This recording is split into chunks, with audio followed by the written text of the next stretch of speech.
నేను మేడం గారిని కోరుకుంటున్నాను. Madam please madam.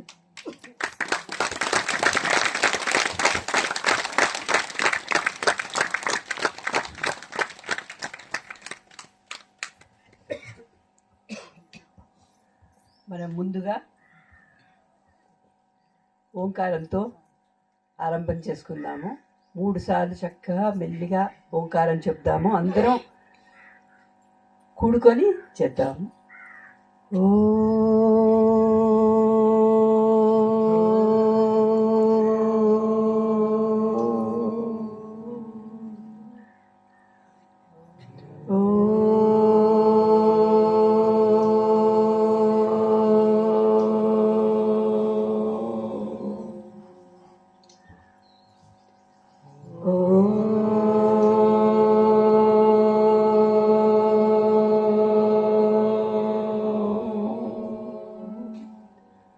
ఇవాళ మన గీతాయజ్ఞం చక్కగా విజయవంతంగా అవ్వాలని మన గణేశుడిని ప్రార్థిద్దాము. శుక్లాంబరధరం విష్ణుం శశివర్ణం చతుర్భుజం ప్రసన్నవదనం ధ్యాయేత్ సర్వవిఘ్నోపశాంతయే.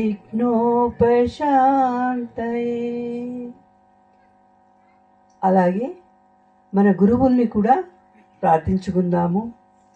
గురుర్బ్రహ్మా గురుర్విష్ణు గురుర్దేవో మహేశ్వర గురు సాక్షాత్ పరబ్రహ్మ తస్మై శ్రీ గురవే నమః. అలాగే గీతా యజ్ఞము కాబట్టి శ్రీకృష్ణుల వారిని ప్రార్థిద్దాం. వసుదేవసుతం దేవం కంసచాణూరమర్దనం దేవకీ పరమానందం కృష్ణం వందే జగద్గురుం. నా గురుదేవులు స్వామి సుందర చైతన్యాందుల వారికి, ధ్యాన గురువులు పితామహులు డాక్టర్ సుభాష్ పత్రిజీ గారికి, గుడాకేశ గ్రాండ్ మాస్టర్ ప్రబోధ్ అచ్యుత గారికి, ఇక్కడ విశేషంగా ఈరోజు మనము పాకల్పాటి గురువు గారి ఆశ్రమంలో ఉన్నాము. వారికి విశేషంగా మనం ప్రణామం చేస్తూ ఈ కార్యక్రమాన్ని ముందుకు తీసుకువెళ్దాం. ముందుగా ధ్యాన శ్లోకము గీతాలోని ఆ మొదటి ధ్యాన శ్లోకంలోనే మనకి విషయం అంతా వచ్చేస్తుంది. ఓం పార్థాయ చెప్తారా మీరు? ప్రతిబోధిత భగవత నారాయణేన స్వయం వ్యాసేన గ్రథితాం పురాణమునినా మధ్యే మహాభారతం అద్వైతామృత వర్షిణీం భగవతీం అష్టాదశాధ్యాయినీ అంబా త్వాం అనుసందధామి భగవద్గీతే భవద్వేషిణీ. ఇది చాలా ముఖ్యమైన శ్లోకం. మొదటి శ్లోకం ధ్యాన శ్లోకం అంటారు. అంటే ఆ ధ్యానంలో ఉండడము అంటే అదే జ్ఞానములో అదే ధ్యాసతో ఉండడము. ఓం పార్థాయ ప్రతిబోధితాం. ప్రతి విషయానికి మనం ఓంతో స్టార్ట్ చేస్తాము. అంటే ఆ ఓం మీద ఈ సృష్టి చక్రము, సృష్టి ఆధారపడి ఉంది. ఆ ఊ మా ఆకారము అక్షరము అంటాము మనం. అంటే ఎప్పుడు క్షరము కానిది. అంటే ఈ గీతా జ్ఞానము మనకి వేదాలే ఉపనిషత్తుల రూపంలో అంటే గురు శిష్య సంవాద రూపంలో వచ్చాయి. అది కూడా మనకి అర్థం కాదు. అప్పుడు ఈ వ్యాసుల వారు అంటే కురుక్షేత్ర యుద్ధంలో మొదటగా యుద్ధం జరగడానికి మొదటగా జరిగిన విషయాన్ని గ్రంథస్థం చేశారు. అందుకని ఈరోజు మనం భగవద్గీతని పఠించగలుగుతున్నాము, అధ్యయనం చేయగలుగుతున్నాము, ఆచరించగలుగుతున్నాము. అందుకు మనం అందరం చదువుకున్న అక్షరాలు ఆతో స్టార్ట్ అవుతున్నారు. ఇక్కడ కూడా మనకి అది ఓం అన్నది ఆ ఉ మా 3 అక్షరాల కలయిక. ఇక్కడ యోగము అంటే పరమాత్మతో మనం అందరం కలియడానికి ప్రయత్నిస్తున్నాం. ఎవరెవరి సామర్థ్యం ప్రకారం, ఎవరి స్థాయి ప్రకారం మనం అందరం ప్రయత్నిస్తున్నాము. ఆ పరమాత్మ కృప మన మీద కలిగి ఉండాలని ఈరోజు మనము ఈ పాకలపాటి గురువుగారి ఆశ్రమంలో కలిసి ఆ గురువుగారితో అంటే గురువుగారు మన ముందుకు తీసుకువెళ్ళాలి. పార్థాయ అంటే ఇక్కడ అర్జునుడు ఉద్దేశించి చెప్తున్నాడు అనమాట. ప్రతిబోధితాం, మళ్ళీ ప్రతి అంటే మరలా బోధిస్తున్నాను అంటే మనకి ఒక డౌట్ వస్తుంది. మరలా బోధించడం ఏంటి? ఇంతకు ముందు ఎప్పుడు బోధించారు అంటే ఇంకో విషయం వచ్చినప్పుడు 4వ అధ్యాయం వచ్చినప్పుడు అది చెప్తాను. అంటే మొదట ఈ సృష్టి కార్యక్రమం అయినప్పుడు సూర్యుడికి బోధించాడు పరమాత్మ ఈ జ్ఞానాన్ని అంతటిని. సూర్యుడి వెలుగులో మనం అందరం చూడగలుగుతాం కదా, స్పష్టంగా తెలుస్తుంది కదా మనకి. ఈ వెలుగు ఉంటేనే మనకి స్పష్టంగా తెలుస్తుంది. అంటే అలాగే సూర్యోదయం వస్తే, ఉదయం అయితే వెలుగు ఉంటే మనం చక్కగా ఒకళ్ళు చూసుకొని అర్థం చేసుకుంటాం, వీళ్ళు అని. అలాగే మన లోపల జ్ఞానం ఉంటే మనము విషయాల్ని అర్థం చేసుకుంటాం, పరిస్థితుల్ని అర్థం చేసుకుంటాం, ఉన్నది ఉన్నట్లుగా అర్థం చేసుకోగలుగుతాం. దానికి మనకి ఆత్మజ్ఞానం అవసరము. ఆ ఆత్మజ్ఞానాన్ని మొట్టమొదటి సూర్యుడికి బోధించాడు పరమాత్మ. సూర్యుడు మనువుకి బోధించాడు. మనువు ఇక్ష్వాకుల రాజులు అందరికీ అంటే ఒకరి తర్వాత ఒకళ్ళు పరంపరగా వస్తోంది. అప్పుడు బోధించాను. ఓం పార్థాయ ప్రతిబోధిత భగవత నారాయణైన స్వయం. భగవంతుడైన మన శ్రీకృష్ణుడు ఇక్కడ నారాయణుడు. ఆయనం నరుడు ప్రయాణం చేయడము. ఆయనము అంటే ప్రయాణం. మనం అందరం కూడా ప్రయాణం చేస్తున్నాం. ఇప్పుడు ఏం చేస్తున్నాం? ఇప్పుడు మనం ఈ విషయం తెలుసుకోవడానికి ఇది కూడా ప్రయాణం అన్నమాట. అది బస్సులో కూర్చుంటేనో లేకపోతే ట్రైన్లో కూర్చుంటేనే కాదు, ఇక్కడ కూర్చొని మనం జ్ఞానాన్ని మనము తీసుకుంటున్నాము, అర్థం చేసుకోవడానికి ప్రయత్నిస్తున్నాం. ఇది కూడా ప్రయాణమే. నారాయణేన స్వయం అంటే ఇక్కడే శ్రీకృష్ణుడు మనకి బోధించుతున్నాడు. అక్కడ అర్జునుడు లాంటి వారు మనం కూడా స్వయంగా అతనే బోధించారు. ఓం నారాయణేన ప్రతిబోధిత భగవత నారాయణేన స్వయం వ్యాసేన గ్రథితం. ఎక్కడో కురుక్షేత్రంలో 5,000 సంవత్సరాల క్రితం జరిగినది ఈరోజు మనకెలా తెలుస్తుంది? ఆ తెలియడానికి అప్పుడు వ్యాసుల వారు ఏమనుకున్నారంటే, ఇది అందరికీ కావాలి జ్ఞానము, ప్రతి ఒక్క మనిషికి జ్ఞానం కావాలి. అందరికీ ఈ గ్రంథస్థం చేస్తే అందరూ చదువుకుంటారు, అందరూ వింటారు. ఒకళ్ళు చదువుతారు, ఒకళ్ళు వింటారు, ఒకళ్ళు అర్థం చేస్తారు. ఇట్లాగ మనిషితోని ఇది ప్రయాణం జరుగుతూ ఉంటుంది అందరికీ. ఒకరి ద్వారా అంటే గురువుల ద్వారా శిష్యులకి, మళ్ళీ ఆ శిష్యులు గురువులు అవుతారు, మళ్ళా శిష్యులు. అలాగా ఈ యాత్ర జరుగుతూ ఉంటుంది. వ్యాసేన గ్రత. ఆ వ్యాసుల వారికి ఒక్కసారి మనం నమస్కరించుకుందాం అందరము. వ్యాసుల వారి వల్ల మనం ఈరోజు ఈ విషయాన్ని చర్చించుకోవడానికి మనకు అవకాశం కలిగింది. వ్యాసేన గ్రథితం గ్రథితం. పురాణాలు అవన్నీ కూడా పురాణాల రూపంలో అంటే చాలా ఈజీగా మనం అర్థం చేసుకుంటాం. పురా ఇది నవీనం, ఎప్పుడు కూడా నిత్యనూతనంగా. ఎప్పుడో కథ ఇప్పుడు కూడా నిత్యనూతనంగానే ఉంటుంది. ఇప్పుడు కూడా మనకు అవసరమే. అది ఎప్పుడో పాతకాలం కథ అనుకుంటాం, కానీ ఇప్పుడు కూడా మనకి చాలా అవసరం. ప్రతి జనరేషన్కి, ప్రతి తరం వాళ్ళకి అవసరం. వ్యాసేన గ్రథిత పురాణమునిన మధ్యే మహాభారతం మధ్యలో జరిగిన విషయాన్ని వ్యాసుల వారు గ్రంథస్థం చేసి మనకి అందించారు. ఇది గురువులు వాళ్ళ యొక్క అపార ప్రేమ. అయ్యో అందరికీ కావాలి జ్ఞానము, అందరికీ అందాలి అని. మధ్యే మహాభారతం అద్వైతామృత వర్షిణి. ఇది అర్థం చేసుకోవాల్సింది. అద్వైతం అమృతం వర్షిణి.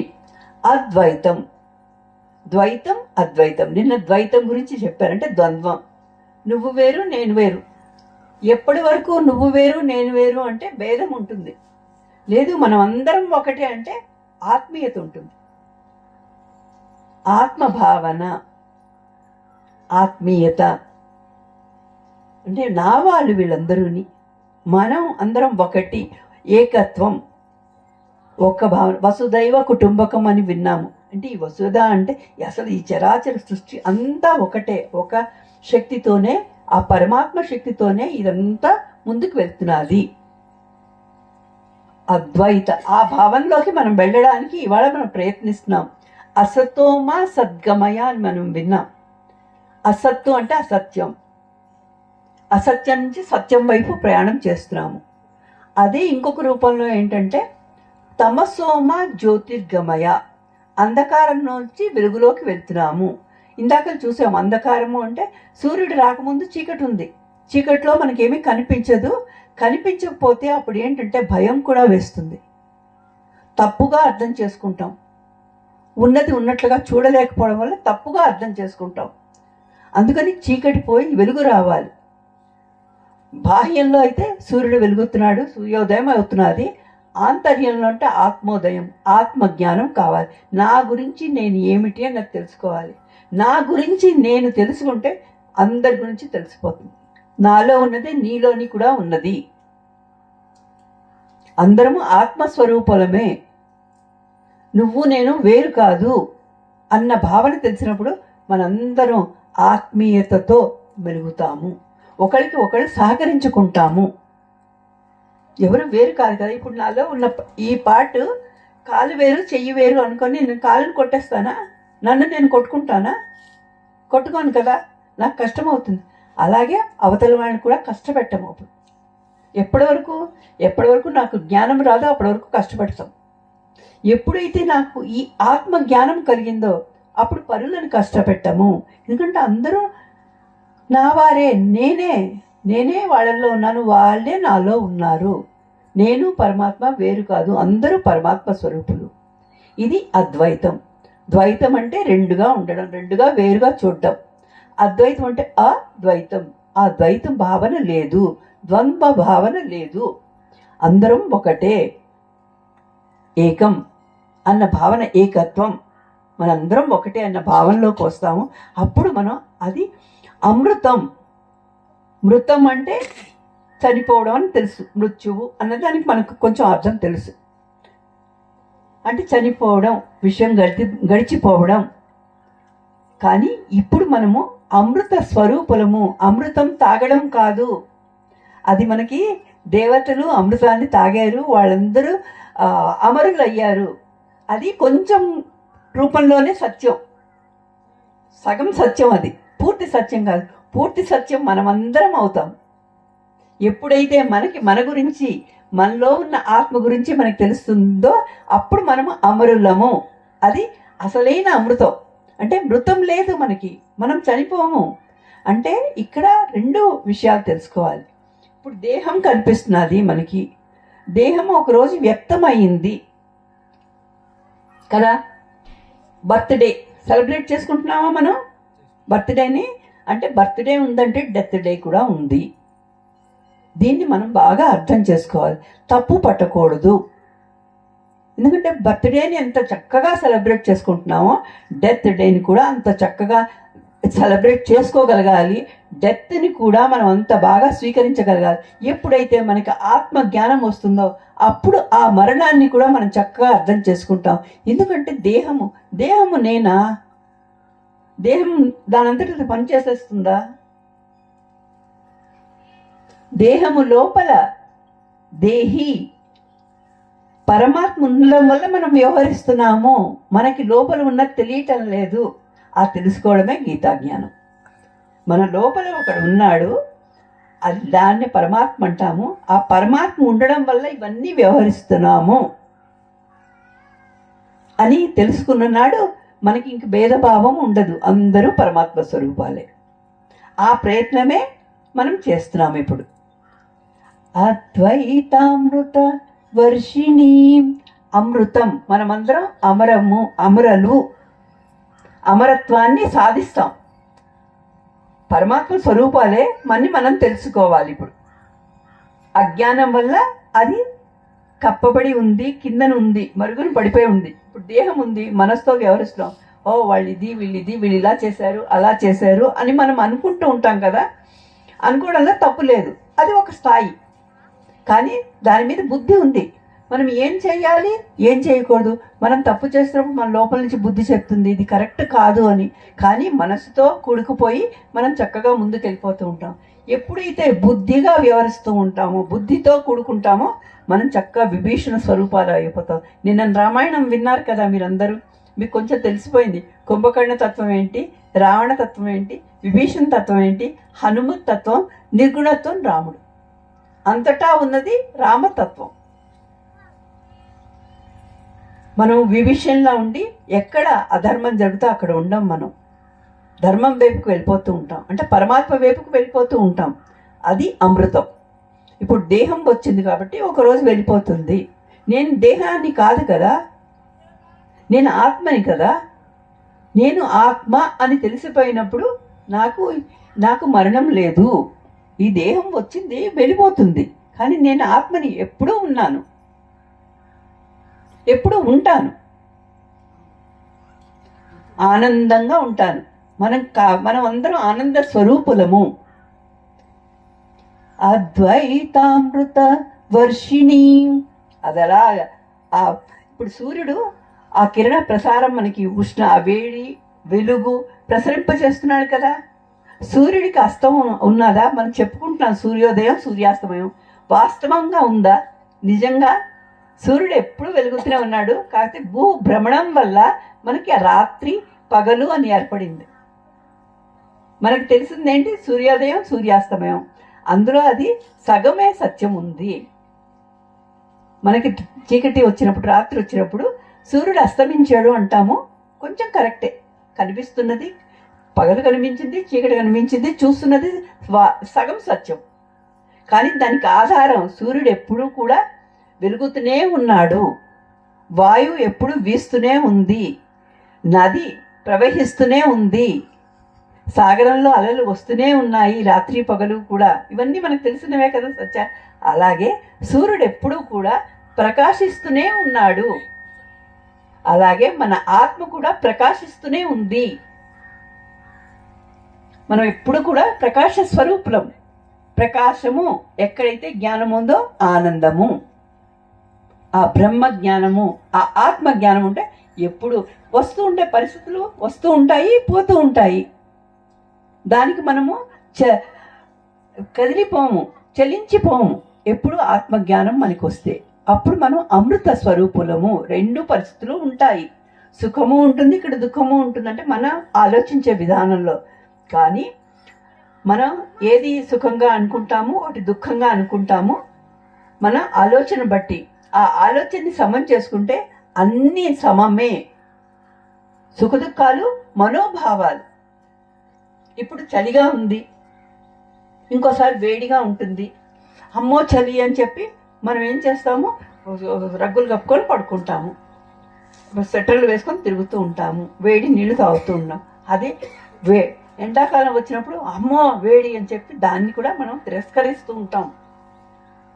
సుఖ దుఃఖాల్ని సమంగా చూడగలిగితే రెండూ మన మంచికే వచ్చాయి. ఇవి సుఖం ఎలా తెలుస్తుంది? దుఃఖం వస్తే గానీ సుఖం విషయం తెలియదు కదా మనకి. ఒకటే సుఖమే ఉంది, హాయిగా ఉన్నాం మనం. ఎప్పుడు దుఃఖమే తెలియపోతే ఇంకా అందులో ఆ ఆనందం ఏమి తెలుస్తుంది మనకి? బోర్ కొట్టేస్తుంది. అందుకని సుఖము ఉండాలి, దుఃఖం ఉండాలి, రెండూ ఉంటే మనం చక్కగా, అంటే ఆ అందులో ఉన్న ఆనందాన్ని మనం ఆ మకరందాన్ని గ్రోలగలము. అందుకని సుఖ దుఃఖాలు అంటే మన మనోభావాలైనా ఆ దుఃఖం ఉంటే సుఖాన్ని తెలుసుకోగలుగుతాం, ఇంకాని దాని వాల్యూని ఎక్కువ తెలుసుకోగలుగుతాం.